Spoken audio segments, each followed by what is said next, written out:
Well guys, कैसे हो आप लोग। तो फाइनली पूरा गेम उल्टा पड़ चुका है, क्योंकि जो होमलैंडर वायरस से डर के घर में दुबका हुआ था, वो अब व्हाइट हाउस के अंदर प्रेसिडेंट की चेयर पर बैठ के स्माइल दे रहा है। साथ ही साथ हमें पहली बार बुचर की आंख में भी डर दिखा। जो बुचर अभी तक इतना कॉन्फिडेंट था, उसकी भी अब फट चुकी है।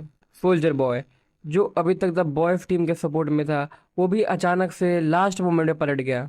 ये पीक सिनेमा है गाइस, क्योंकि बस 2 एपिसोड बचे हुए हैं और होमलैंडर को वी1 मिल चुका है, और वो प्रेसिडेंट की चेयर पे आके बैठा भी है। और 2 एपिसोड बचे हैं, मतलब 2 एपिसोड में सब क्या करेंगे, मतलब ये पूरा एंड गेम चल रहा है, बहुत तगड़ा। बाकी अब आते हैं इस बात पे कि एंडिंग कैसे और कैसी होगी। जो थ्योरीज मैं आपको बताने वाला हूँ, वो बहुत ही ज़्यादा तगड़ी होने वाली है, क्योंकि मैंने रेडिट छान मारा, बहुत सारी चीज़ें देखी, खुद से भी कुछ कुछ थ्योरीज बनाई है। और ये थ्योरीज मुझे लगता है one of the best theories में से एक है। पहली थ्योरी है कि मुझे लगता है होमलैंडर बिल्कुल ही अनकिलेबल हो गया, उसको मारा नहीं जा सकता।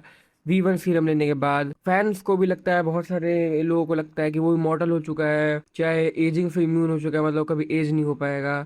तो इससे द बॉयज को रियलाइज हो सकता है कि नॉर्मल मेथड्स उसे नहीं रोक सकते। इसीलिए एपिसोड 7 में बहुत ही कुछ हो सकता है, जैसे soldier boy versus Homelander round 2, और बुचर यूज कर सकता है वायरस का साइड मिशन। सेकेंड थ्योरी ये है कि सोल्जर बॉय बिट्रे कर सकता है होमलैंडर को। अभी तक की सबसे बड़ी थ्योरी है कि जो सोल्जर बॉय की रेडिएशन ब्लास्ट है, वो द ओनली थिंग है जो वी1 जो होमलैंडर ने लिया उसको वीक कर सकती है। तो मुझे लगता है कि एपिसोड 7 में सोल्जर बॉय रियलाइज करेगा कि उसने ये बहुत ही गलत काम किया वी1 दे के, और उसे रोकने के लिए उसे बहुत सारी चीज़ें एक साथ दिमाग में आएगी, वो अपने आप पे रिग्रेट करेगा कि मैंने ऐसा क्यों किया। थर्ड थ्योरी ये हो सकती है कि सिस्टर फेज सीक्रेटली कुछ प्लान बना रही है, मतलब साथ ही साथ कुछ, ये शायद प्लान का पार्ट भी हो सकता है जो सीरम सोल्जर बॉय ने दिया होमलैंडर को। It can be a part of the plan, but ऐसा होना नहीं चाहिए। बट सिस्टर से मुझे लगता है आगे जाके, मतलब एपिसोड 7 में कुछ तगड़ा प्लान बनाएगी दोबारा से। सेज सीक्रेटली हेल्प कर सकती है बुचर को एपिसोड 7 में, बिकॉज वो जान चुकी है कि होमलैंडर कैसा है, मतलब अब वो इमोर्टल भी हो चुका है। कैसा था वो बात अलग है, बट वो अब इमोर्टल हो चुका है और उसे मारना नेक्स्ट इम्पॉसिबल है। मुझे ये प्रोबेबिलिटी लगती है कि मेजर कैरेक्टर डेथ्स भी हो सकते हैं एपिसोड 7 में।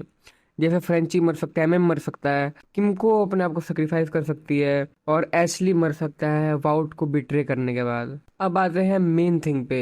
रेहान जो है, जो हमें 2 एपिसोड से नहीं दिखा है, मुझे लगता है अब एपिसोड में रेहान को आना ही पड़ेगा, क्योंकि ये बहुत 2 एपिसोड ही बचे हैं, और रेहान नहीं आएगा तो मतलब पूरा ऐसे की मतलब रेहान को तो आना ही है वैसे भी करके। जैसा कि हम सब ने देखा कि रेहान और होमलैंडर की फाइट ऑलरेडी हो चुकी है, तो रेहान को तो होमलैंडर भरोसा उठ चुका है। तो मुझे लग रहा है एपिसोड 4 में रेहान जो है वो पक्का बुचर, एनी या फिर सोल्जर बॉय की साइड जरूर लेगा, मतलब ये तो मेरी मेरे तरफ से कंफर्म है, और मान देख भी लगा, मैं शर्त लगाता हूँ। मुझे लगता है एपिसोड 7 में लड़ाई बड़ाई नहीं होने वाली है, बल्कि होमलैंडर को ऑफिशियली पूरा कंट्रोल मिल जाता है, मतलब वो अपने आप को लॉर्ड समझने लग जाता है, एंड द बॉयज जो है वो इमोशनली बहुत डिस्ट्रॉय हो जाते हैं। और एपिसोड में यही दिखाया जाएगा, और लास्ट में कुछ ऐसा प्लॉट छोड़ेंगे जो एपिसोड 8 जो कि लास्ट एपिसोड होगा उसके मेन फाइट के लिए कुछ प्लॉट छोड़ेंगे वो लास्ट में। One of the biggest theories अभी के टाइम पे ये है कि होमलैंडर सीरीज को सरवाइव कर देता है, बट वो अपने पावर्स को लूज कर देता है हमेशा के लिए। मुझे लगता है जितनी भी थ्योरीज मैंने बताई उसमें से एक ना एक तो सच होनी ही वाली है, कंफर्म है ये। बाकी आज की वीडियो के लिए बस इतना ही। मिलेंगे नेक्स्ट वीडियो में, जो कि मुझे लगता है मैं ईस्टर एग्स पे बनाऊंगा, जो हमें एपिसोड 6 में मिले हैं और 5 में मिले हैं, उस पर उसके ईस्टर एग्स पे बनाऊंगा शायद से। बाकी पता नहीं, गाइस मिलते हैं नेक्स्ट वीडियो में। Till then take care everybody, bye bye.